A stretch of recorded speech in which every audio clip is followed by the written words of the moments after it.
Bonsoir à tous mes amis, Brouchim Abayim, le plaisir de vous retrouver encore pour ça, j'espère, un shiur qui va vous plaire. Bezrat Hashem, on dédie le cours pour la Tzlacha des Chayalim. Vous savez que moi, des fois, parce que je suis un peu trop déconnecté des infos, j'essaye de prendre des infos de temps en temps, des fois j'ai l'impression que ça va mieux, que la guerre est terminée, parce que j'entends pas les infos. Mais malheureusement, quand j'ouvre les infos, c'est pas du tout des bonnes nouvelles que j'entends. Il y a des soldats qui continuent de tomber, il y a des familles qui sont déchirées, c'est pas fini. Alors Baruch Hashem, Tzahal, il progresse dans les territoires des ennemis, on trouve des grottes et on protège, on trouve d'artillerie. Les amis, il y a beaucoup de soldats qui continuent à tomber. On n'a jamais perdu autant de soldats que dans cette guerre. Donc c'est une guerre, c'est peut-être la plus longue depuis qu'on a passé, je ne me rappelle pas, Tsuketan et les autres fois, ça a été aussi long. Donc quelque part, malheureusement, on s'est habitué à la catastrophe. Mais il faut vraiment être très vigilant de ne pas baisser notre garde au niveau de la responsabilité que chacun d'entre nous a sur soi et sur les autres. On avait parlé dans les cours précédents. On avait dit, vous vous souvenez, dans les tentations.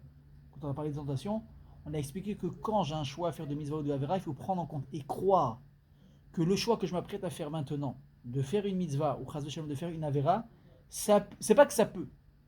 C'est que ça a un impact direct sur quelqu'un d'autre. Sur moi, évidemment, je vais prendre sur la tête si je me comporte mal. Mais parce que quand Israël a Révin Zelazé, comme on est tous reliés les uns aux autres, si moi je délire, malheureusement, ça va aussi impacter quelqu'un. Vous comprenez? Donc je vais vous dire quelque chose. Si la guerre elle n'est pas terminée et qu'il y a encore des soldats qui tombent, c'est parce que nous, qui sommes entre guillemets pas sur le terrain, qu'on est censé être en arrière, les soutenir, les protéger, eh ben, on est très défaillants. Donc la moindre des choses, c'est que Baruch Hashem, on a mis en place ce Shiur Torah, mais il faut absolument que chacun d'entre vous essaye de faire quelque chose au quotidien, en plus, dans cet état d'esprit-là. C'est très important. Regardez les infos. Il a hurlé cette semaine, Rav Baruch Rosenblum. C'est un très grand darshan à Bnei Brak, un Israélien. Il a hurlé dans son cours. Il dit, vous avez vu ça? On voit aux infos, Houtar les Pirsoum. On a autorisé de publier. Il a hurlé. Il a dit, c'est quoi ce Houtar le Pirsoum? On parle de quoi? On parle de veuves, on parle d'orphelins, on parle de familles déchirées, de maisons détruites, de vies perdues. Houtar les Pirsoum. On nous a autorisé à publier ça, mais c'est ça qu'on nous publie. Alors moi, je vais vous dire quelque chose que moi je pense. On a malheureusement une part dans cette tragédie. Donc Bezrat Hashem, ces paroles de Torah vont protéger les soldats, Amen. Amen. Qui vont protéger Bezrat Hashem et les kidnappés qui vont rentrer à la maison, qu'on les trouve, qu'on arrive à les retrouver. Et surtout, il faut prier, écoutez bien ce que je vous dis, il faut être très terre à terre. Hein. Les amis, des gens qui ont été pris en captivité pendant plus de 2 mois, ils sont explosés psychologiquement. Ils sont explosés. Tout le monde dit, j'ai parlé avec des soldats, on dit écoute, on va se rendre compte de l'impact de ce qui s'est passé quand on va récupérer certaines personnes, si on arrive à les récupérer. Il faut parler honnêtement, on espère, mais c'est très difficile. On va se rendre compte de la catastrophe qui s'est passée. Qu'est-ce qu'ils leur ont fait subir, les souvenirs, ce qu'on leur a obligé à voir, à supporter. C'est une horreur. Donc il faut Bezrat Hashem compris pour que je vous Yechazekem begoufam verucham, qui les renforce dans leur corps, mais surtout dans leur esprit. Vous savez qu'une guerre, il y a 2 batailles à mener. Il y a la bataille du corps physique, je te tire, tu me tires, etc. Et le plus fort qui gagne. Il y a aussi la guerre de l'esprit. Qu'est-ce qui craque le premier dans la tête? C'est que même en tout, en négociation, en business, etc., chacun veut. Moi je veux tant, lui il veut tant, je suis pas prêt à descendre. Il y a un des deux finalement qui va craquer à l'intérieur. Et un il va gagner, ce que l'autre au début ne voulait pas. Donc la guerre de l'esprit elle n'est pas moins importante. Moi je vous dis une chose, Bezrat Hashem, on va la gagner cette guerre, c'est évident. Hashem il est avec nous, on va la gagner. J'espère que ça va s'arrêter dans les jours qui viennent. Mais moi je vois Baruch Hashem les vidéos. Vous avez tous vu les gens qui vont dans les bases, qui leur font les barbecues, qui leur ramènent à manger, qui dansent avec eux. Quand je vois le visage des Chaïlim qui sont capables, qui sont capables de danser, de chanter, de se prendre en main de manière extraordinaire dans un truc comme ça, je me dis mais ça, c'est sûr que nous on va gagner. Comment eux ils sont là-bas dans leur vie pourrie là-bas? Ils sont entassés les uns sur les autres, ils mangent à peine, etc. Ils se truquent, le peuple commence à se diviser, les dirigeants ils s'en vont, ils vont au sud, ils vont au nord. Et nous on est là, on est béardout, on est unis, et on danse, et on est... Mais Bezrat Hashem, grâce au moral, on va gagner. Amen, Kenny Ratzon. Amen. Alors les amis, le thème du cours c'était quoi ce soir? Comment être un bon leader, un leader. Comment devenir un vrai leader, un bon leader. Ok? Un jour, je pense que vous connaissez la blague. On salue les habitués, les nouveaux Baruch Hashem, Baruch Abayim. Vous connaissez la blague, j'imagine, du père de famille comme ça, tu sais, qui va transmettre toute sa vie, tu vois, à monter son business, à gâter sa famille, etc. Et arrive un jour, après 120 ans, commence à se sentir mal, on l'amène à l'hôpital, et il commence un petit peu à trop tout sauter, tu vois. On sent qu'il est pas loin. Donc là, le père, il commence sur son lit de mort, il commence à dire, ah, je dis pas quelle origine, ne me regarde pas comme ça, j'ai rien dit. J'ai failli prendre l'action, je le prends pas. Marocain. Hein? Il a dit, ah, il est là, Albert. Ah, papa, je suis là. Ah, il est là, Jacob. Papa, je suis là. Il est là, celui-là, il est là, celui-là, il est là, celui-là. Il dit, papa, on est tous là. Il dit, vous êtes tous là. Qu'est-ce qui tient le magasin alors? Jacob Avinu, parachat de la semaine, parachat de Vaïri, il va être niftar. Il va mourir, il va décéder. Il va avoir des niftar, donc il demande à tous ses enfants de se rassembler autour de lui. Ok? D'ailleurs, petit ridouche extraordinaire, une bombe atomique. Je vous le donne comme ça en. C'était pas prévu. Hein. Bémet, vous regardez les notes, c'était pas prévu. Il y a marqué que quand Jacob il est tombé malade, on est venu prévenir Yosef. Iné avicha cholé. Voilà, ton père il est malade, donc il est venu vite, il a pris son char, il est venu voir son père. La question qui se pose, c'est attends une seconde. Yosef, tu n'as pas vu ton père pendant plus de 20 ans, 22 ans exactement. Quand c'est que tu n'es pas collé à lui du matin au soir? Normalement, quand tu as un trauma de séparation de quelqu'un qui t'a quitté, première réaction humaine, c'est quoi? C'est que déjà, tu vas essayer de combler le manque. Donc quoi? J'ai été séparé, maintenant je suis collé à toi. Or, Yosef, qu'est-ce qu'il fait? Apparemment, il n'est pas tellement avec son père. Il faut aller l'appeler, il faut dire, tu sais, il y a ça, il y a ça. Oh, Yosef, t'es fou, quoi. Alors quoi, le pouvoir, il t'est monté à la tête. Maintenant, tu es dans le palais, ton père, tu l'as oublié, juste tu l'envoies un petit peu comme ça, tu es sûr qu'il a tout ce qu'il faut, et c'est tout. Sachez une chose, la Rabota, et c'est très important. Le Kiboud Avahem, le vrai Kiboud Avahem, vous savez ce que c'est? Vous savez ce que c'est? C'est pas de donner.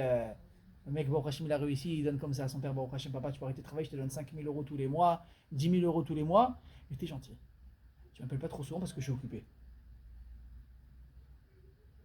Il faudrait prendre l'argent et lui foutre, lui jeter au visage, à ce gosse. C'est ça? Ton père, il t'a quoi? Il t'a fait grandir en t'en disant le soir, tu pleures pas parce que je peux pas me lever. Il s'est levé, lui et ta mère, ils sont levés, ils sont occupés de toi, ils t'ont fait grandir. C'est quoi le plus grand mitzvah de Kivudam? Vous savez ce que c'est? Écoutez bien ce que je vous dis. C'est de donner à boire et à manger et des habits à ses parents. Vous voulez faire une mitzvah de Kivudam? Papa, viens, on va au resto. Ça me fait plaisir, je t'invite. Ton père, il a mangé grâce à toi. C'est une des choses les plus importantes au Kivudam. Boire, manger et habits. Vous, je sais pas, votre père, il a besoin, je sais pas moi, d'une écharpe, d'un nouveau manteau, de n'importe quoi. Achetez-lui, ça vaut plus que tout ce que vous croyez. Mais et vers de ça, quelqu'un dit, bon, moi j'ai pas les moyens, bien mon père il a tout. Ah bah, au Hachem, qu'est-ce que je te dise? Tu prends ton téléphone, au moins une fois tous les 2 jours, tous les 3 jours. Papa, ça va? Maman, ça va?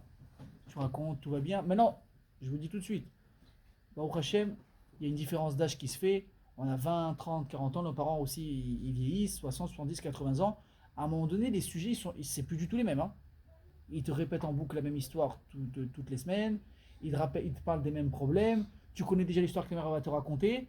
C'est un vrai Nisayon. Je parle quand les parents ils prennent de l'âge. Moi j'ai vu des fois, les gens ils te parlent, écoutez-moi, ils vous racontent tout le temps les mêmes histoires, les mêmes problèmes avec les mêmes noms, les mêmes acteurs, tout. Toi tu es comme ça, tu dis, maman, mais qu'est-ce que j'ai fait au bon Dieu? Alors tu dis, attends, je vais l'appeler, il va me prendre la tête. Je vais l'appeler, il va me prendre la tête. Il va me raconter ses problèmes, ça ne m'intéresse pas. Mais Baba, si tu te conditionnes avant de prendre ton téléphone, je ne l'appelle pas pour me faire plaisir. Je l'appelle pour leur faire plaisir. Je les appelle pour eux, pas pour moi. Eux, ils ont plus besoin de moi que moi, j'ai besoin d'eux. Pourquoi? Parce que nous, on est jeunes. On a une vie active, on a une famille, des femmes, une femme, enfin pas des femmes, une femme, ouais. Vous me rassurez, ouais. Une femme, des enfants, et la vie, et on travaille et tout, et à droite et à gauche. Donc la vie, elle est pleine. La vie, elle est pleine, Baruch Hashem. À la limite, tu m'appelles pas, je suis tranquille, je suis crevé, j'ai pas le temps, j'ai fatigué. Mais nos parents, qu'est-ce qu'ils ont? Ils sont à la retraite. Ils n'ont plus la vie active qu'ils avaient. Les enfants, ils ont quitté le nid familial. Qui ils ont? Sachez une chose, les amis. Les parents, à part des fois peut-être ceux qui voient leurs parents le Shabbat, on passe Shabbat chez eux, etc. Et la semaine alors quoi? Et la semaine quoi? Ils sont morts? Shalom. Écoutez bien ce que je dis, croyez-moi, le coup de fil dans la semaine, ça fait revivre une personne. Il pense à moi. Il prend de mes nouvelles. Tout va bien? Quand il te parle, c'est difficile. C'est pour lui, c'est pour faire la mitzvah. Tu as un quart d'heure maintenant au téléphone, tu prends patience. Le sujet va peut-être pas être intéressant, tu te prépares à ça. Il est intéressant, ça gagne des bonus. Jackpot. j'ai fait mes avec vous d'ailleurs, puis ça c'était intéressant. C'est pas intéressant? Un quart d'heure de ta vie, alors quoi, tu es mort? Ça a tué ta journée? Un quart d'heure. Un quart d'heure. C'est long tous les jours, fais-le tous les 2 jours. Pour je connais des gens que même pas une fois par mois ils pensent à appeler leurs parents. C'est une catastrophe. Pourquoi? Qu'est-ce qu'il y a? Non, tu comprends, j'ai pas le temps, j'ai le temps, j'ai pas le temps. On va pas parler de la relation que nous on a avec Dieu. Lui nous donne tout et nous on lui rend rien. Par rapport à ce qu'il nous donne, avec tout ce qu'on fait, nous c'est comme si on faisait rien. Chaque seconde qu'on vit, c'est un cadeau, c'est un miracle. Est-ce que nous, chaque seconde, on pense au bon Dieu? Est-ce qu'on y pense? Azov, tu fais les mitzvot. Azov, tu fais les mitzvot. Est-ce que tu penses à Hachem dans ta journée? Baba, tu me dis que j'ai pensé que à Dieu 10 minutes aujourd'hui. Dans ma prière, moi je vous dis chapeau. Vous vous souvenez le cours qu'on avait fait sur la prière? Qu'est-ce qu'on a dit? Tu commences la Hamida, c'est comme si tu prenais un vol, tu commences le décollage comme ça, tu fais Paris-Tel Aviv. Ouh, le vol il dure toute la durée de la fila. Pas que tu as décollé avec Dieu. C'est que tu as envoyé la prière, mais toi tu es parti, tu as fait un petit détour, tu dis à Dieu, je te rejoins à l'arrivée. On est déconnecté. Dites-moi, j'ai réussi à me connecter à Dieu 10 minutes dans ma journée, je vous dis, il a été chapeau. Nos parents, Rabotaï, c'est ce qu'on a de plus précieux ici. Ils nous ont tout donné. Tout ce qu'on est, tout ce que vous êtes aujourd'hui, c'est eux. Le minimum, c'est ça. Donc Yosef dit, où Baba? Ton père, il a besoin de toi, il est vieux. Où tu es? Comment c'est qu'on a besoin de te prévenir pour te dire que ton père, il a un problème, il est malade? Pourquoi tu n'es pas collé à son chevet? Réponse extraordinaire. Yosef a dit, vous pensez qu'il n'aimait pas son père? Il était fou amoureux de son père. Yosef, alors si tu es fou amoureux, pourquoi tu n'es pas collé à lui? Écoutez bien la réponse. Yosef, il s'est privé, écoutez bien ce que je vous dis, hein. Yosef, il s'est privé beaucoup de la présence de son père pour une seule raison. Il allait le voir, toujours quand il y avait du monde. Jamais en privé avec son père. Pourquoi? Parce qu'il avait peur, il redoutait que Yaakov le questionne sur le fait qu'il ait atterri en Égypte. Comment c'est arrivé? Qu'est-ce qui s'est passé? Et qu'il arrive à parler de ce que ses frères avaient fait, et que Razom Yaakov, de tristesse, de peine, les maudissent. Il a dit, je préfère ne pas me retrouver dans cette situation avec papa.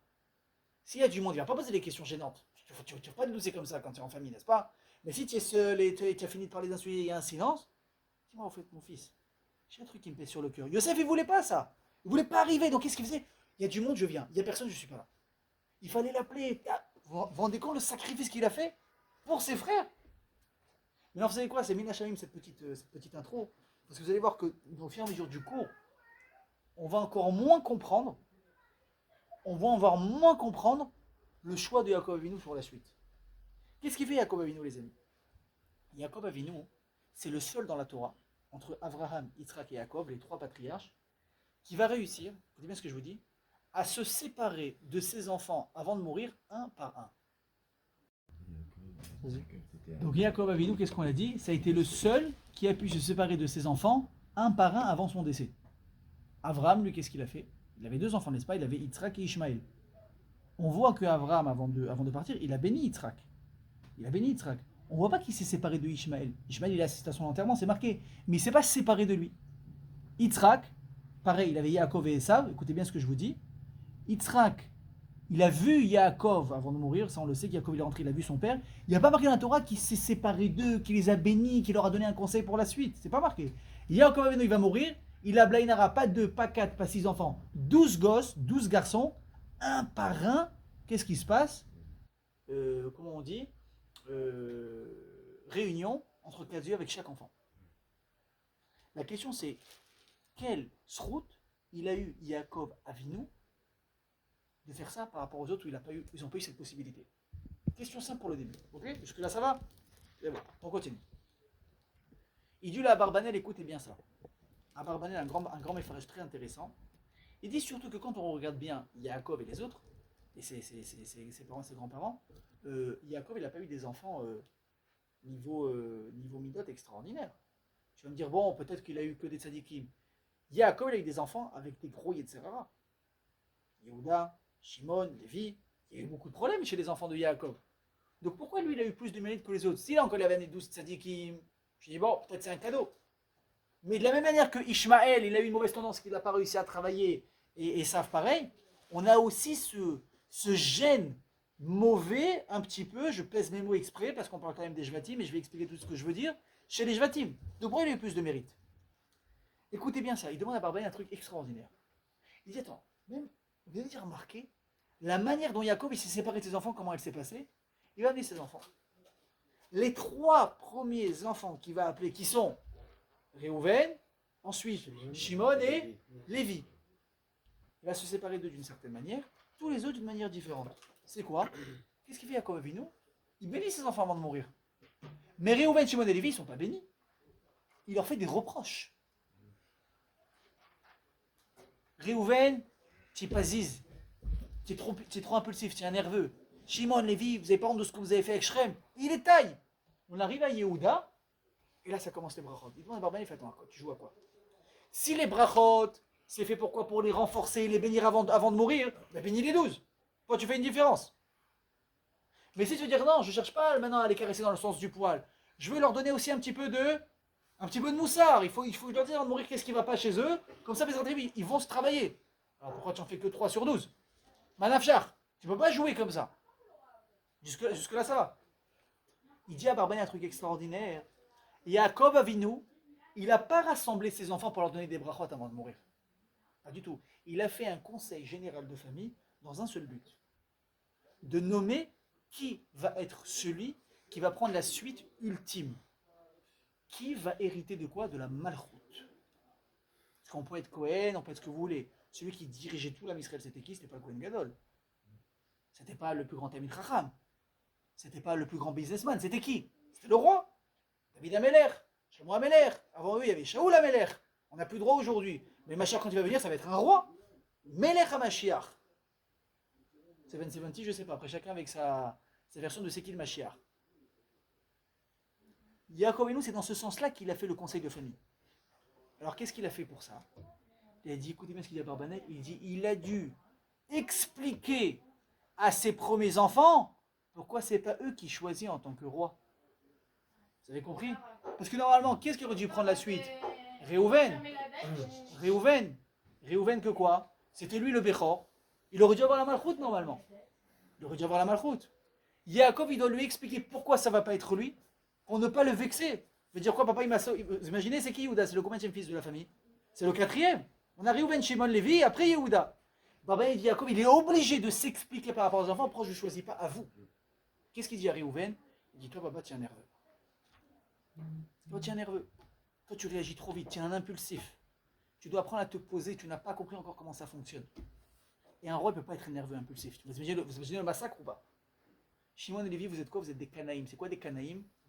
Vous êtes des jaloux dans le sens où vous ne supportez pas une injustice que vous n'allez pas comprendre, vous n'allez pas cautionner, ça va se transformer en massacre. Un roi, il doit être juste. Tu ne peux pas prendre les armes et descendre une ville parce qu'elle a fait un truc qui ne te convient pas. Et donc là, on arrive à Yehuda, qu'est-ce qu'il dit? Toi, tu vas être roi. Et les autres enfants, alors, pourquoi ça part en brachot? Il dit parce que les autres enfants, c'est pas qu'ils avaient des défauts majeurs qui auraient pu les gêner d'être rois, mais qu'eux, ils avaient un rôle différent à jouer dans l'âme Israël par rapport aux caractéristiques qu'ils avaient à l'intérieur d'eux. Zevulun, business. Zevulun, c'était quoi sa bracha? C'était la bracha dans le business. On va dire, bon, est-ce que c'est une bracha? Vadaï, qu'est-ce qu'il a fait Zevulun avec toute sa fortune? Il est parti, il a soutenu qui? Son frère Issachar, Torah, il a dit, moi je travaille, toi tu étudies, ils ont eu le même Olamaba extraordinaire. Ok? Issachar, sa bracha, c'était quoi? Et toi tu vas être un monstre en Torah. Tamid Chacham. Dan, les Dayanim. Ok? Donc chacun avait son rôle à jouer dans cette histoire. Donc il a dit, Yehuda, toi plus que les autres, ton trait de caractère, ça va porter vers la royauté. Tu vas être capable de régner sur eux, de les gérer. Alors on va dire, bon, j'ai compris à peu près. Mais la question qui se pose, c'est que quand Yaakov Avinu, il est en train de faire ça, il vit où à ce moment-là? Il est où? Il est en Israël ou il est en Égypte? Il est en Égypte. Qui est-ce qui règne déjà sur l'Égypte? Yosef. Yosef, apparemment, il fait un super boulot. Il a sauvé le monde entier de la famine. Toute sa famille à lui, il arrive à les faire vivre. Pourquoi Yaakov, tu as besoin de te casser la tête, de prendre quelque part le rôle de quelqu'un qui l'a sûrement endossé, qui est Yosef, de roi, de vice-roi, et tu vas t'amuser à le prendre de chez Yosef et à le donner à un nouveau qui, quelque part, n'a jamais fait ses preuves. Tu vas à partir de maintenant, c'est quoi? C'est toi qui vas gérer la famille. Yehuda. Pourquoi tu prends ça à Yosef? Yosef, il a super bien fait le job. Mieux que ça, s'il n'avait pas été là, personne n'aurait survécu. Alors, tu as devant toi un roi qui a été taillé dans la pierre, c'est extraordinaire. Tu vas prendre un nouveau qui a jamais fait ses preuves et tu vas lui confier un truc comme ça. Je sais pas moi, comment ça marche dans le milieu familial quand on a un business. Il y a un garçon qui travaille avec son père qui connaît toutes les ficelles du métier. Le père il sait que si Dieu veut après 120 ans, il va laisser l'affaire à son fils, il va la faire fructifier, il va s'occuper de la famille, etc. C'est ce qu'il a fait Yosef. Qu'est-ce que tu prends maintenant un petit nouveau? Vas-y tiens toi, hop, toi tu es gentil, tu marques sur les papiers que tu deviens un simple employé et on donne tout au petit. Donc là ça nous travaille. Écoutez bien la réponse qui va être magnifique. Vous savez quoi avant la réponse? Je vous ai promis une histoire avec Zevouloun. Zevouloun c'était quoi sa bracha? C'était quoi la bracha de Zevouloun? On a dit c'était le business. Ouais, n'ayez pas peur, il n'y a pas de question piège. Hein. Vous n'allez pas payer si vous répondez juste. C'était le business. Un jour, j'ai rencontré une personne qui me dit, vous savez que jusqu'à aujourd'hui, il faut comprendre ça, hein, c'est important. Les Jvatim, ils ont été éparpillés au premier galout quand on est parti en Babylone, etc. Avant, on était en Eretz Israël. Et on a été éparpillés et on a perdu la trace de beaucoup de Jvatim. Réhouven, Shimon, on ne sait pas où ils sont. On ne sait pas où sont les Jvatim. D'ailleurs, Rav Ovadia Yosef, dans un de ses psakim, dans la Halachot, il faudrait que je retrouve la source exactement, il a été posé noir sur blanc que le chevet d'Anne de l'époque, ce sont les Éthiopiens d'aujourd'hui. Il a écrit, il a dit, parce qu'on ne savait pas, quand on est en Israël, il dit, les Éthiopiens, ils sont juifs ou pas? On ne savait pas c'était quoi. Rav Ovadia, il a cherché, il a prouvé, il a dit, le chevet d'Anne, ce sont les Éthiopiens, ils sont juifs. Ils sont juifs. Vous imaginez comment on a été perdu à travers le monde, ok? Un jour, quelqu'un me dit, alors, écoutez bien, un jour j'ai réfléchi, comme ça peut être, j'étais à la Sina. Je prie à Yerushalayim dans une synagogue de Boukharim. Ok? Comment on dit en français les Boukharim? Des gens qui viennent de pas d'Afghanistan, hein, Ouzbékistan, tout ça, oui, ça, tous ces endroits là-bas. J'étais là-bas et je me dis, attends une seconde. Moi, j'avais des voisins à moi. Non, j'avais des voisins à moi. Ils venaient aussi, c'était des Boukharim comme ça. Et bon, Hachem, là, ils mettaient la main dans le business. Ça cartonnait. Puis un jour, quelqu'un m'a dit en rigolant, il m'a dit, tu vois, toute la rue, la moitié de la rue, c'est à eux. On ne sait pas quel côté. Ah oui ou pas? Et là, j'étais en train de réfléchir. Je me suis dit, attends, Shevet Dan, c'est les Éthiopiens. Maintenant, c'est quoi la bracha que chacun il a eu? Chacun a une bracha. Je dis, Zevouloun, il a eu quoi la bracha du business? Est-ce que ces gens-là, les Boukharim, est-ce qu'ils ne descendraient pas peut-être du Shevet Zevouloun? Et comme le gars, c'est un moi, je crois que tu me posais la question. Je lui dis, dis-moi, tu sais, parce que le gars, c'est un gars quand même assez tamid chacham. Je lui dis, est-ce que tu sais quel rapport vous avez dans l'âme Israël? Qu'est-ce qu'il me dit? Il me dit, tu as tapé dans le mille, il me dit, les Boukharim, on est shayach au Shevet Zevouloun. Mais la bracha jusqu'à aujourd'hui, elle marche. La bracha du business, je ne sais pas s'il y a encore des célibataires parmi vous, si vous voulez un bon parti, vous savez où chercher. Ouais. Peut-être demander aux Boukharim, je ne sais pas s'ils adoptent certaines personnes, j'en sais rien. Vous allez avoir un petit peu, vous allez gratter un peu de bracha. Mais ils m'ont dit, alors lui il m'a dit, nous personnellement, il m'a dit de la famille, je ne veux pas le dire maintenant parce que voilà, j'ai parlé beaucoup d'argent, mais cette famille m'a dit, nous, on a un arbre généalogique qui nous ramène à Yehuda. Donc nous, on fait partie d'une autre chose spécialement, mais tu as raison que tous ceux qui sont de Boukharim, on dit dans la famille qu'on descend du Shevet Zevouloun. Vous voyez comment jusqu'à aujourd'hui ça a un impact, c'est extraordinaire. Donc revenons à ce qu'on disait. Pourquoi est-ce que Yaakov il a pris le rôle de Yosef, il va le donner à Yehuda? Alors, écoutez bien la réponse parce qu'elle est très très importante. Va nous dire Chazal. Un leader, un roi, il a besoin de quelque chose de très spécifique pour atteindre ce niveau. C'est quoi? Écoutez bien ce que je vous dis. C'est pas un savoir en économie. C'est pas un savoir en guerre. C'est pas tout ça. C'est être capable d'être Moser Nefesh pour quelqu'un, d'être capable entre guillemets de donner sa vie pour quelqu'un. Je vais expliquer. Quand vous regardez l'histoire de Yehuda, qu'est-ce qu'il a fait Yehuda? À 3 reprises, quand Yosef il devait être tué à la base, il a failli être tué Yosef. Ça y est, c'était fini. Mavet. Yehuda c'est le seul en premier qui s'est imposé devant tout le monde. On le tue pas, on le vend. Alors pourquoi le vendre, etc. Je ne vais pas entrer dans le truc. C'est le seul qui a eu le courage de s'opposer à tout le monde. On ne fait pas ça. Il a été prêt à défier tous ses frères pour sauver la vie de Yosef. Deuxième épisode, qu'est-ce qu'il fait? Quand Tamar, on ne sait pas de qui elle est enceinte, je me souviens, on a parlé de ça la dernière fois, on ne sait pas de qui elle est enceinte, elle doit mourir. Encore une fois, elle va être brûlée avec ses enfants, enceinte. Yehuda, il reconnaît devant le monde entier. C'est de moi qu'elle est enceinte, ne la tuez pas, c'est moi qui reconnais que j'ai fait une erreur. Il sauve encore une personne. Troisième fois, c'est homme. Quand Yosef il décide de prendre Binyamin, il leur fait un coup de pression final. Le petit va rester ici en prison. Le petit va rester en prison ici, et quoi? Et vous allez repartir, hop, chez votre père. Qu'est-ce qu'il fait Yehuda? Va y gâcher la vie de Yehuda, il s'approche, il monte au poteau, et du coup, bien, tu le touches, c'est fini. On rentre en guerre, et je suis prêt à laisser ma vie pour ça. Toi, qu'est-ce qu'il lui dit? Kichamocha kefaro, je vais te tuer toi et ton maître. Yehuda, c'est le seul qui a été capable de quoi? De monter au poteau au prix de sa vie, au prix de son respect, au prix de tout. Yosef, ça dit, attention, il a des notions d'économie extraordinaires. Il gère tout le pays d'une main de fer. Mais Yosef, il avait une grande qualité. Il a été capable d'être mochel à ses frères, ce qu'ils lui ont fait. Il est capable de pardonner. Mais est-ce qu'il a été prêt à se donner lui-même au prix de la vie de quelqu'un d'autre? Ça, on ne l'a pas vu. Et Yaakov Avinu, il dit, un roi, c'est quelqu'un qui est capable de voir l'autre encore plus important que lui. Pourquoi? Peut-être qu'aujourd'hui, on n'a pas l'habitude avec les hommes politiques d'aujourd'hui. Mais c'est quoi à la base un homme politique? C'est un homme qui est choisi par le peuple. Pourquoi?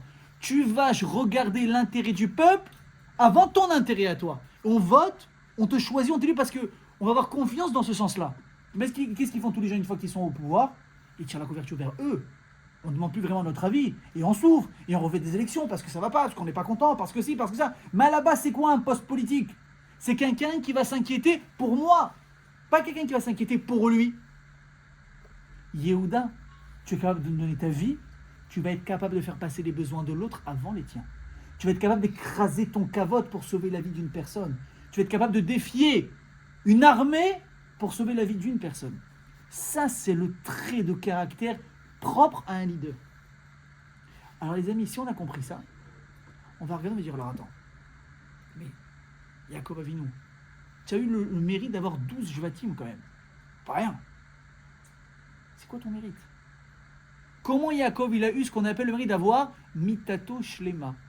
Traduction, son lit, mita, était complet. C'est-à-dire que quand il était en train de partir du monde, il y avait ses 12 enfants autour de son lit, et au Hachem, il a vu extraordinaire. Vous savez d'ailleurs, un truc hyper important ce que je vais vous dire. Comment est-ce que nous on se fait appeler aujourd'hui? Le Ham Israël. C'est qui Israël? C'est qui Israël? C'est Yaakov Avinu, n'est-ce pas? Pourquoi ça ne fait pas appeler Ham Avraham? Pourquoi on ne s'est pas appelé Ham Yitzhak? Israël, il est pas mort. Pourquoi Ham Israël? Non, il est mort. Yaakov il est mort, on l'a enterré. Il a marqué là. Il a appelé Israël justement pour qu'il perdure. Yaakov, il est mort. Ça, je veux dire, ce que tu dis, c'est symbolique. Mais les maasés. Pourquoi on n'a pas fait un mix des trois? J'en sais rien. Écoute bien. Non, Israël, il y a Yehuda, Shimon, dans les lettres, non? Écoute ça. Même, vous savez quoi, je vous pose une question. Si je demande à un juif, dès les jours de sa vie, une preuve de judaïsme, c'est quoi le passouk qu'il va dire juste avant de mourir? Ça va être quoi? Shema Israël, c'est-à-dire même le Tamtsit, le résumé du judaïsme dans le monde, c'est quoi la preuve de je crois en Hachem? Combien de gens on voit que Chas V'Shalom, ils n'ont rien fait toute leur vie? Ils étaient sur le point de mourir. Il y a eu, vous savez quoi? J'ai lu des histoires Shabbat sur la guerre. Des gens qui étaient à la fête là-bas, ils décrivent ce qu'ils ont vécu. Des chilonim, des gens qui faisaient. C'est quoi ils prononçaient pas le mot Dieu? Il se décrit comme ça. Il a dit pas ni Torah, ni Zod, ni Shabbat. Il a dit ils ont entendu les tirs, les trucs, les horreurs. Ils ont hurlé Shema Israël, Hachem, je t'en supplie, sauve-moi, je vais prendre ça et ça sur moi. Les mecs, ils ont été épargnés. Ils ont dit ils sont passés devant nous, ils ne nous ont pas vus. Et qu'est-ce qu'ils ont crié à ce moment-là? Shema Israël. Le résumé, c'est Shema Israël. D'où ça sort le Shema Israël, Rabotai? Quand Yaakov Avinu dans Parashat Vayechi, il a voulu. Pourquoi il les a réunis, ses enfants? À part faire comme on l'a dit maintenant, nommer le roi. Il a voulu leur révéler la fin du monde, la fin des temps. Qu'est-ce qui va se passer, etc. Mais qu'est-ce qui s'est passé? Hachem est venu, et hop, il a enlevé le roi HaKodesh. D'ailleurs, c'est une des raisons pour lesquelles la Parashat Vayechi, c'est ce qu'on appelle une Parashat Stouma. Ça veut dire quoi? Que quand vous regardez, normalement, entre chaque Parashat, il y a un espace. On se retrouve, la Parashat a terminé là on commence. Vayechi, elle est en plein milieu d'une page. On a du mal à dire, attends, c'est où? On le trouve.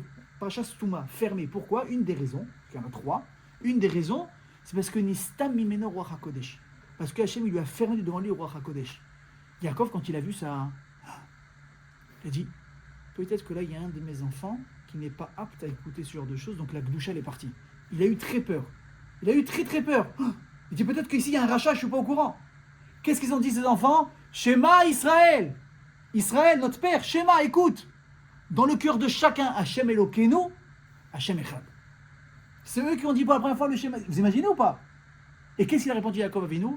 Baruch Shem Kevod Malchuto Leolam Vaed. Incroyable ou pas? Donc Yaakov Avinu, il avait, on a dit, 12 enfants extraordinaires. C'est quoi le srout de Yaakov? Pourquoi est-ce qu'Avram, il a eu un rachat, Yitzhak, il a eu un rachat, Yaakov, il a eu 12 enfants, Shifteya, les tribus d'Hachem. Et encore plus que ça. On va dire quoi? Titen Emet le Yaakov. Le Emet, il était chez Yaakov Avinu. Ça veut dire quoi? Qu'Avram Yitzhak, c'était pas du Emet, c'était du fake, c'était du faux, c'était du mytho. C'est bizarre. Comment, entre guillemets, on fait ici la différence entre les deux. Alors écoutez comment ça va être joli. Vous vous souvenez, on avait dit, dans un cours avant, on avait expliqué la différence entre Léa et Rachel. On avait dit que Rachel c'était la beauté, et la Torah, elle décrivait Léa comme une femme pas très jolie. On a dit comment la Torah peut se permettre de dire ça. On avait expliqué un long mahalach, on avait dit que quoi? Qu'en fait Rachel, par sa beauté naturelle, représentait un petit peu la beauté des tzadikim. Mais Léa, elle, par contre, c'était le challenge, le combat, la difficulté. C'était quoi? C'était eux, ceux qui étaient représentés par quoi? Par les Baalei Tchouva, qui devaient se battre, qui avaient dû affronter un chemin difficile pour revenir sur le droit chemin, etc. Vous vous souvenez de ce cours-là ou pas? Je ne me rappelle pas c'était quoi le titre du cours, mais c'était un cours pas mal du tout. Ça, c'est une manière de dire que quoi? Que les enfants de Yaakov Avinu, ils ont eu, par leur mère, un cadeau de remise en question extraordinaire. Sur que eux aussi, écoutez bien ce que je vais vous dire. Comme Esav, comme Ishmaël, s'ils n'avaient pas été capables de se reprendre en main au milieu de leur vie, de travailler leur trait de caractère, ça aurait été des Rechaim Gmourim, les Shvatim. Parce que, comme on a dit, ils avaient un grand etc. On voit qu'ils ont fait des erreurs. Ils ont fait des erreurs dans leur vie. Mais ils ont su se reprendre. Ça, c'est par rapport aux femmes de Yaakov. Et Yaakov, alors, quel goût il a donné à tout ça? Écoutez bien le Kiddush, comment il est extraordinaire. Yaakov Avinu, il a réussi à faire quelque chose que son père et son grand-père n'ont pas réussi à faire. C'est quoi?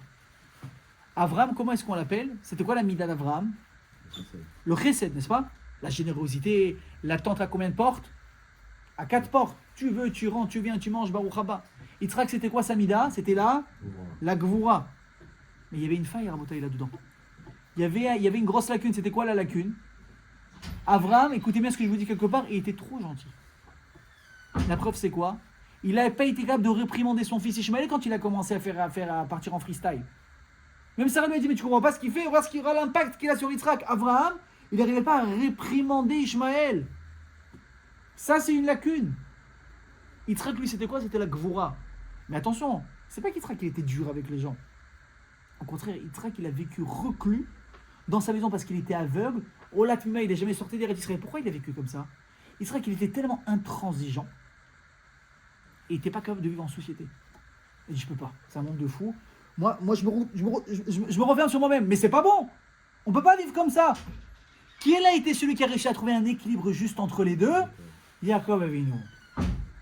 C'est quoi Yaakov Avinu? C'est quoi? Tif Eret. C'est quoi Tif Eret? C'est justement ce izoun, là, cet équilibre entre Gvoura et Chesed. Tu veux dire, c'est quoi ma preuve? Ok, tu me fais 1, 2 égale 3. Tu en as des preuves. Ouais, on n'est pas des pigeons. Moi, il y a un mec qui me fait ça en Shiur Torah. J'ai dit, bon, ok, il m'a fait un truc de Kabbalah, Chesed, Gvoura, ok, mais moi, je veux une preuve. Je vais vous donner une preuve. Moi, j'aime bien, quand on fait un Dvar Torah, il faut le descendre clair. Je sais que Michael Baruch Hashem, tu n'as pas besoin de ça. Jonathan, toi aussi, Baruch Hashem, je sais que vous avez un niveau au-dessus, mais il y a des gens qui écoutent le cours, ils ne savent pas où on en est. Alors, écoutez bien ça. La preuve que Yaakov Avinu, il a une shlita, il a un contrôle sur ses midot parfait, il y a juste à voir la manière dont il est en train de parler à ses enfants.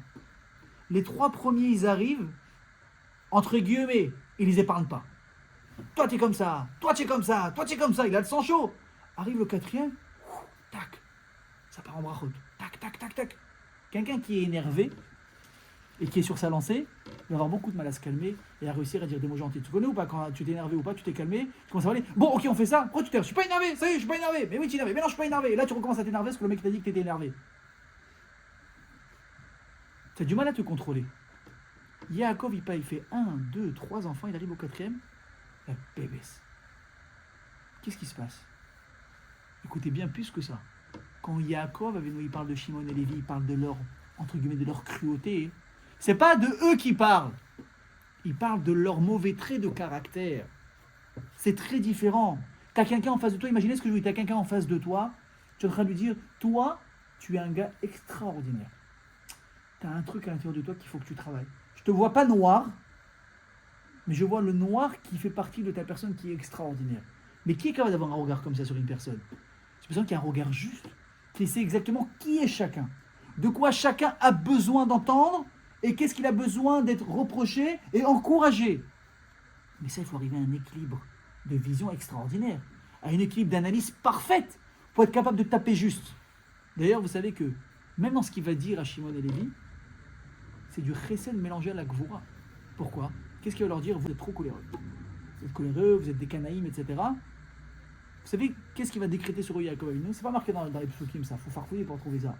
Pour toi, ça va faire.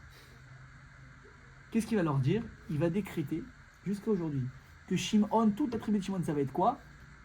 Nous dit Razal, Melamde Tinokot, des enseignants de Torah pour les enfants. Et Lévi, ça va donner naissance à qui? Au Kohanim. Pourquoi est-ce Jacob il a fait ça? Il dit, je vous reproche quoi?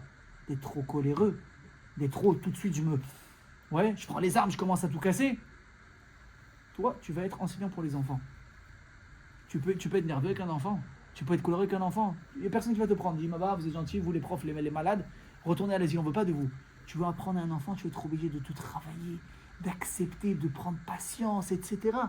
Donc, d'entre guillemets, la gvoura qu'il a eu, entre guillemets, de donner sur la tête, c'était manger avec du chesed. Grâce à ça, tu vas te travailler, tu vas t'affiner. Et Lévi, alors, ça va donner sens à qui? On l'a dit au Kohanim. Les Kohanim, c'est quoi? Vous savez que les Kohanim, ils n'ont pas eu de Yerusha. Ils n'ont pas eu d'héritage dans la part d'Israël. Les Kohanim, toute leur vie à l'époque du Beth Amikdash, ils vont être dépendants des cadeaux des gens qu'on va leur faire. N'est-ce pas? Les Maasrot, les Trumot. Pourquoi? Parce que, si tu es un Kohen pas gentil, tu crèves la dalle. Parce que je peux choisir de donner au Kohen que je veux. J'ai Monsieur Cohen A, Monsieur Cohen B, Monsieur Cohen C dans mon quartier. Ouais, 3 Kohanim, ça coûte cher. Mais je donne à qui je veux. Lui, il est sympa, je lui donne. Lui, il est sympa, je lui donne. Lui, toujours, il est en train de râler sur comment j'ai garé ma voiture, sur comment je fais du bruit. Il va faire... Tu casse-pied, tu ne reçois rien. Mais si le gars, il s'en compte, il dit, attends, mais si je continue avec ce caractère pourri que j'ai, je ne vais rien recevoir, personne va me calculer, il va aller mal dans ma vie. Donc, qu'est-ce qu'il fait, le gars? Il apprend à se calmer. Vous voyez, dans la gvoura de Yaakov, même quand il parle durement à ses enfants, le chesed qu'il leur fait pour pouvoir faire en sorte qu'ils vont simplement s'améliorer. Et ça a été le secret de Yaakov. Pourquoi est-ce qu'il a réussi à avoir Mitato Shlema? Il a été capable, par rapport aux caractéristiques de chaque enfant qu'il avait, de l'éduquer en fonction de ce qu'il avait besoin. Rabota, ce que je suis en train de vous dire maintenant, ça vaut 50 psychologies, c'est pas 15 ans de psychologie. Un jour, il y a une dame qui est venue voir le rabbi de Lubavitch. Il m'a dit, je comprends pas. J'ai un enfant qui est sorti du chemin, là, il me fait les chouma de ma vie. Il fait pas Shabbat, il fait pas ci, il fait pas ça, et ça, et ça, et ça. Et il dit, je comprends pas. J'ai éduqué tous mes enfants de la même manière. Comment celui-là est sorti comme ça? Le rabbi, il a dit, oh, t'as dit quoi? Elle refait l'histoire, la phrase là. J'ai éduqué tous mes enfants de la même manière. Il dit, Shmo oznecha, mashepicha medaber. Que tes oreilles entendent ce que ta bouche dit. Tu as pris tes gosses et tu as forcé à tout le monde rentrer. Tu as forcé les enfants à rentrer dans quoi? Dans le même moule. Et ce que tu n'as pas compris, c'est que chaque enfant, il doit avoir un moule adapté à lui. Alors évidemment qu'il faut quelque part, on va dire, des lignes principales d'éducation. On fait pas ce qu'on veut, on est chômeur Shabbat, on fait retourner aux autres, etc. Mais quoi? Mais tu dois adapter. Tu dois adapter en fonction des enfants. Tu vas essayer de forcer chacun, ça marche pas. Moi je vous dis, je connais des gens hyper intelligents. Avec certains enfants, ils sont un peu plus durs, un peu plus fermes. Certains enfants, un petit peu plus patients, un petit peu plus doux, un petit peu plus vatran. Moi j'ai connu quelqu'un, Bémet. Non, chez les religieux, il y a beaucoup cette manière-là de dire. Ça va vous faire rire peut-être parce que nous on vit à 20 années-lumière de ça. Mais chez les religieux, chez les gens très orthodoxes, ils ne sont pas d'accord pour que les garçons passent leur permis avant de se marier. Leur permis de conduire, je parle. Pourquoi? Parce que permis égale voiture, voiture égale sortie. Les années Shiva, t'es pas là pour t'éclater, aller où tu veux, etc. T'as 20 ans, tout le monde veut sortir et faire des bêtises. On t'enlève quelque part quelque chose. Déjà, quand t'as pas de voiture, t'es beaucoup moins mobile, c'est plus compliqué. Les bus, pas les bus, les copains, pas les copains. Moi, je me rappelle quand on avait la voiture, on se disputait avec les copains qui venait chercher les copains en voiture. Je prends en voiture, mais non, je prends en voiture. Aujourd'hui, c'est vas-y, tu peux venir me chercher, je peux aller prendre la caisse. Mais quand on est jeune, c'est l'inverse. Qu'est-ce qu'on veut? On veut conduire, on veut sortir. Et moi, j'ai connu une famille comme ça où. Alors, c'est quoi le code? C'est le gars, il se fiance. À partir du moment où il est fiancé, il a le droit de commencer ses cours de conduite, etc. Ouais.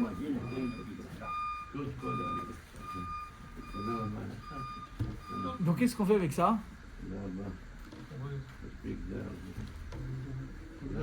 Ça va bien faire de coca. Ça va bien faire de coca. מכינה של מחצית. תבדוק, תתכבד עם קולה. כן, אתה רוצה שתסחמה בכל. הכל בסדר, אני מרוכז, אל תדאג. אל תדאג. תודה לבריאות, רבה. לבריאות. המשכם משכים אותו. השם מלך אתכם, אמן. אמן, אמן. בגלל שהחיילים, כולם פה. Amen. איתנו. Au revoir. Ah, tu n'avais pas arrêté? Non. Ah bon, continue. Tu comprends? Voilà. Enfin, tu auras du travail cette semaine. Il y a 14 vidéos. Qu'est-ce que tu es en train de dire? Oui, donc qu'est-ce qu'ils font les gens? À partir du moment où ils se fiancent, ils ont le droit de passer le permis. Pourquoi? Parce que c'est maintenant, il a une femme, il va se marier, etc. On est tranquille. Moi, j'ai connu quelqu'un, tous ses enfants, ils éduquaient comme ça. Ça marchait bien. Il y en a un, le seul, il a eu son permis à l'âge de 20-21 ans. Je comprenais pas, je dis qu'est-ce qui s'est passé? Mais lui, c'est différent. Mais c'est quoi la chorma? Écoutez bien, c'est quoi la chorma? C'est que personne dans la famille ne l'a jalousé. Tu peux dire, ouais, pourquoi lui a permis? Moi aussi je veux, et moi tu m'as obligé à attendre, et moi ci, et moi ça, etc. Mais quoi? Le gars, il a réussi à éduquer chaque enfant selon ce qu'il avait besoin. Et même si je vois des différences, je suis capable de les accepter. Parce que je ne me sens pas lésé. Parce que moi, à mon niveau, je me sens compris. Papa ou maman m'ont donné ce que j'avais besoin, ce que je voulais entendre, ce que j'avais besoin, etc. Et ça, c'était le secret de Yaakov Avinu. C'est la raison pour laquelle Mitato Shlema. C'est la raison pour laquelle il va, grâce au fait qu'il va justement savoir éduquer chaque personne, il va également découvrir chaque enfant. Et par rapport à comment il a éduqué chaque enfant, et par rapport à comment il est, il faut savoir exactement qu'est-ce qui lui revient, de quoi il est capable, de quoi il n'est pas capable. Et donc c'est pour ça qu'il va choisir finalement qui comme Malchut, Yehuda. Et chacun l'a ressenti. Si papa il fait ça, et c'est ce qu'il fait. Yehuda, lui, il a un trait de caractère qui est particulier. Et je vais finir avec une histoire qui est très jolie. Je pense que vous l'avez déjà entendue, ou pas. Un jour, il y a un père qui a dit à son fils, est-ce que tu veux un conseil de vie? Moi, si mon père il me dit ça, je vais lui dire tout de suite. Tout de suite. Vous savez, c'est quoi l'avantage de nos parents par rapport à nous? Je vais vous dire c'est quoi. Ils sont passés avant nous, mais je vais développer ce que tu dis, Steve. Je vais vous dire, il y a Choliot que vous êtes plus intelligent que vos parents. C'est possible. C'est possible que vous soyez plus fort physiquement que vos parents. Plus d'endurance, plus beau, plus grand. Mais il y a un truc que vous n'aurez jamais plus qu'eux. Le kilométrage qu'ils ont parcouru. Là, baba, ton père il a 60 ans, 70 ans. Il a connu tes galères quand tu avais 30 ans, tes doutes, ton regard sur la vie qui était beaucoup plus restreint. Mais il a passé. En chacham ke ba'al anisayon. Le plus intelligent, c'est pas celui qui a le plus de IQ, c'est celui qui a le plus de vécu. Un jour, il y a un père qui a dit à son fils, tu veux un conseil de vie? Et maintenant, ça prend plus de sens l'histoire, hein? C'est pas une petite histoire avant de dormir. Il lui a dit, ne va jamais dormir en étant en colère. Ça paraît banal comme ça. Tu dis, bah, là, moi, le soir, je ne m'endors pas en colère. Il a dit, tu prends ça comme bagage pour ta vie, tu verras comment ça va t'aider dans ta vie. Le gars, il dit, ok, mais il a vraiment accompli. Même s'il avait eu des brouilles avec des embrouilles avec des gens dans la journée, etc. Nous, aujourd'hui, on appelle ça faire quoi? Faire Kriyat Shema à la mita. Arini mochel besoleach, lecholmi sheichnis viknit oti o shechata kenegdi. Ben megoufi, ben bemamoni. C'est quoi? Je pardonne tout celui qui m'a fait de la peine, qui m'a vexé, qui m'a touché physiquement, dans mon argent, etc. C'est ce qu'on doit faire Kriyat Shema à la mita avant de dormir. Un jour, ce type-là, donc il était marié, il a dû partir pendant plusieurs années en dehors de chez lui, pour son business. Donc c'est pas comme aujourd'hui, tu sais, les WhatsApp, tu as les machins, c'était à peine des lettres et encore. Le type là qui est avec nous pendant des années, voilà qui revient un jour chez lui, après des années, vers la fin de journée, il va pour taper à la porte, et là il entend sa femme qui parle. Waouh! Mais il entend la voix d'un homme qui lui répond. Chaud l'histoire. Et le mec, qu'est-ce qu'il fait? Aujourd'hui, la moitié d'Israël est armée. Ouais, le mec, il aurait fait tac, je dérange, je rentre, je bute tout de suite. Il a failli les tuer, raconte l'histoire. Il a failli les tuer. Il s'est rappelé de ce que son père lui avait dit. Tu ne passes pas la nuit en étant en colère. Il a dit, je vais attendre demain matin. Je peux pas maintenant, je peux pas rentrer dans cet état maintenant. Il est parti dormir, il s'est calmé, il est revenu le lendemain matin, il tape à la porte. Sa femme elle ouvre la porte. Chérie, tu es là, Baruch Haba. Tu sais, maintenant lui il dit chérie, chérie. Et là elle se tourne, il y avait un jeune homme. Il me dit, tu as vu notre fils comment il a grandi? Le gosse il avait grandi. Sa voix elle avait mué. Sur un coup de colère, il aurait pu, dans un coup de folie, sans assez de recul, tuer sa femme et son fils. Imaginez après quand il aurait pris conscience de ce qu'il avait fait, comment il aurait pu tourner. Ça, Rabotaï, c'est grâce à quoi?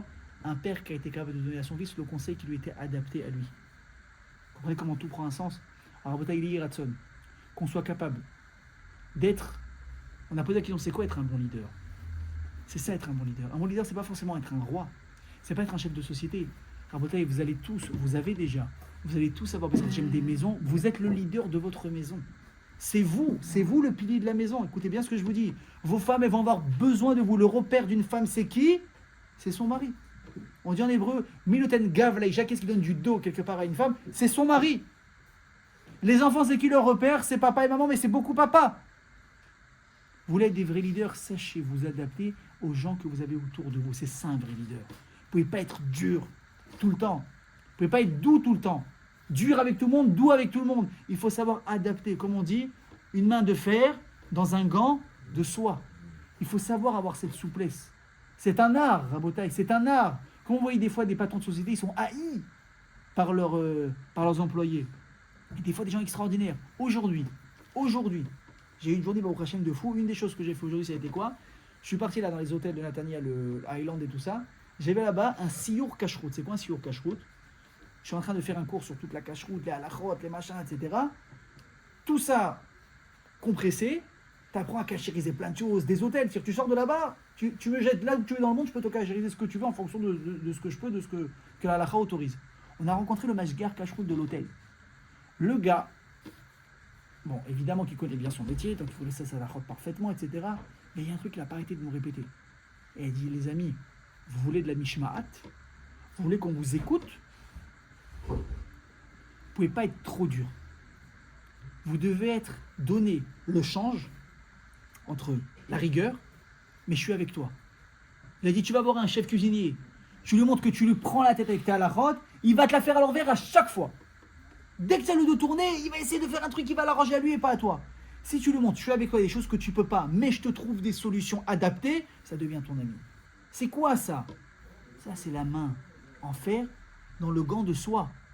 Et je veux dire, parce que on est le 25 décembre ce soir, je vous ai promis de parler de quelque chose pendant le cours. Vous vous souvenez ou pas? Non, mais je vais vous dire, écoutez bien, je vais pas vous faire peur. Les goïms, ils ont fêté hier soir, le 24 décembre, qu'on appelle Noël. Noël, vous savez que nous, on sait ce que c'est, ça représente quoi en réalité? C'est la naissance du jour de l'acrobate. Razak.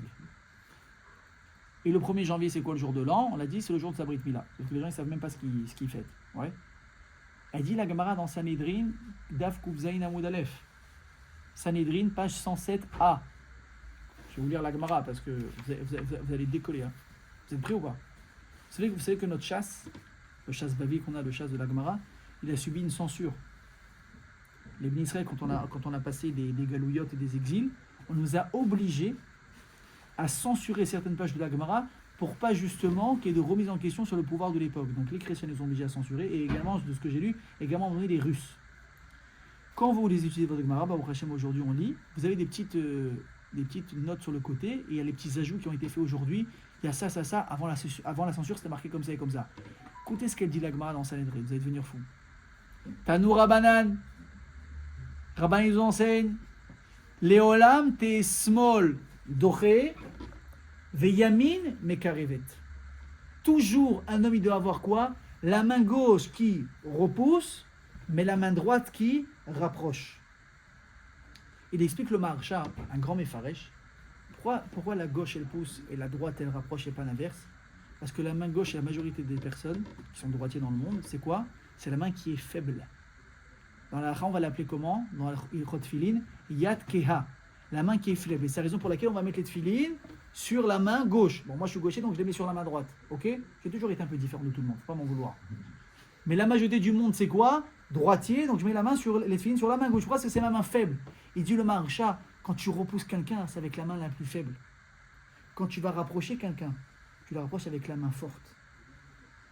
La Gemara, elle dit, la gauche qui repousse et la droite qui ramène. Écoutez bien ce qui est marqué avant la censure dans le chasse que vous ne trouverez pas maintenant, à part dans les petites agaotes, je vous ai dit les notes sur le côté. L'ok Elisha, et pas comme le prophète Elisha, chez Dachafo les Gehazi, qui a repoussé Gehazi. On va expliquer c'est qui avec deux mains. Vélo que Rabbi Yeshua ben Perachia, et pas comme Rabbi Yeshua ben Perachia, chez Dachafo les Yeshuv et Shtei Yadaim, qui a repoussé Jésus avec ses deux mains. La Gemara, elle parle de l'acrobate. Quelle est l'histoire avec l'acrobate? Comment il a viré d'un coup d'un élève d'un Tana à ce qu'il est devenu après? Et la Gemara, elle ramène les deux histoires. Première histoire avec le Navi Elisha.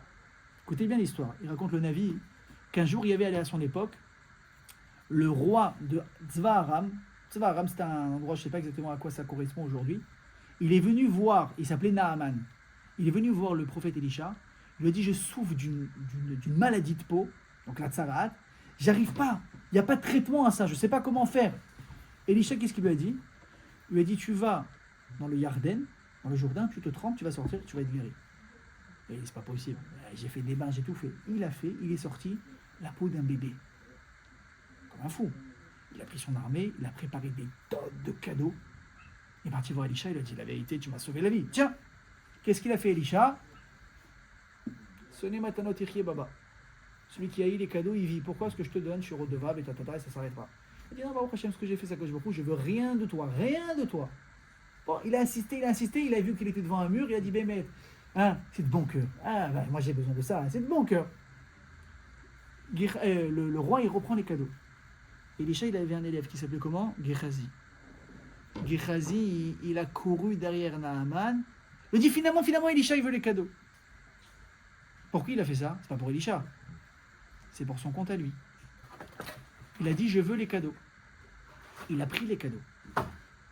Il a entendu Elisha ce qui s'est passé, il s'est énervé. Et il a maudit Gehazi. C'est quoi il a maudit? Il a dit la tsarat qu'il y avait sur Naaman, elle va venir sur toi. Gehazi, il a regretté, il lui a demandé pardon. Elisha, il n'a pas pardonné. Et qu'est-ce qui est venu à cause de ça? Il était tellement vexé, énervé, Gehazi, déjà lépreux, etc. Il a mis à Vodazara, il a fait fauter des milliers de Bnei Israël à cause de ça. Il dit ça, c'est à cause de quoi? Parce que tu n'as pas été capable de le pardonner. Deuxième histoire, c'est qui? 25 décembre. Rabbi Yeshua ben Perachia. Il avait un élève, Yoshua. Il amenait avec lui partout là où il allait. Un jour, ils ont été là-bas Bon, il y avait une histoire, ils sont partis en Égypte parce qu'on voulait tuer les Rabbanan. On les a amenés, on dit c'est bon, il n'y a plus la Xéra, revenez maintenant en Eretz Israël d'Égypte. Ils se cachaient à Alexandrie. Je vous fais un peu d'histoire aussi, c'est sympa. Et voilà que sur le chemin du retour, ils sont accueillis super bien. Ils vont dans un pundak, dans un hôtel, ils sont très bien accueillis. Et là, Rabbi Shimon il va dire Kamana'a Arsaniazo. Comment elle est belle, Arsania. Alors, Arsania, ça peut se comprendre par l'accueil, mais aussi par la personne qui nous reçoit. Et Yeshua qui était avec lui, il regarde la maîtresse de l'hôtel, la maîtresse de maison, je ne sais pas comment on va l'appeler ça, la proprio. Il lui dit, le Rabbi, elle a les yeux qui louchent. Ça, c'est beau, ça. Elle est belle. Rabbi Shimon le regarde, il lui dit, Racha, c'est ça ce que tu regardes? Tu penses que moi, je parle d'elle? Je parle de l'accueil qu'on nous a fait, je parle de l'hôtel, je ne parle pas d'une femme. Et pareil, il a sorti 40 chauffarottes et ils ont mis Yeshua en quarantaine. Nidou Oto. La Gemara raconte que l'acrobate il est venu demander Mechila plusieurs fois. Une fois, il a repoussé. 2 fois, il a repoussé. Il est venu une fois à nouveau, la Gemara raconte, et là, ce moment il était en train de faire quoi? Kriyat Shema. Et quand on fait Kriyat Shema, on n'a pas le droit de communiquer avec des gens, je ne sais pas si vous le savez ou pas. Non,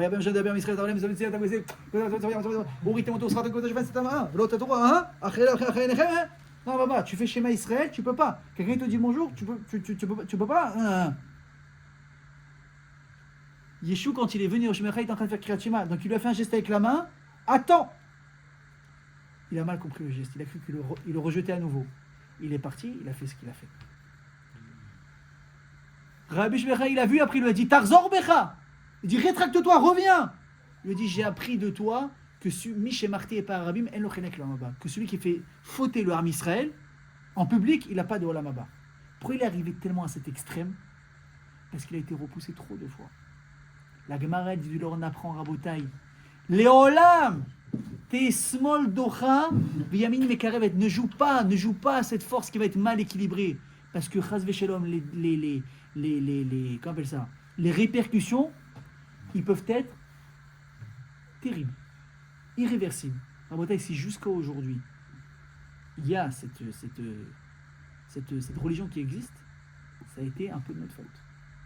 C'est parce que, malheureusement, on a mal géré ce côté. Vous comprenez pourquoi Yaakov, et nous, on l'appelle Titan Emet le Yaakov? Parce que le Emet, c'est ça.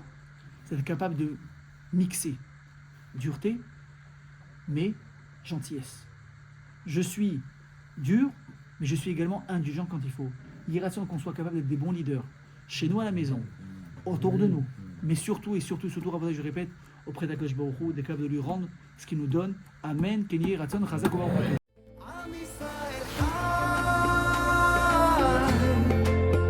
אם לא נשכח תמיד להיות מאוחדים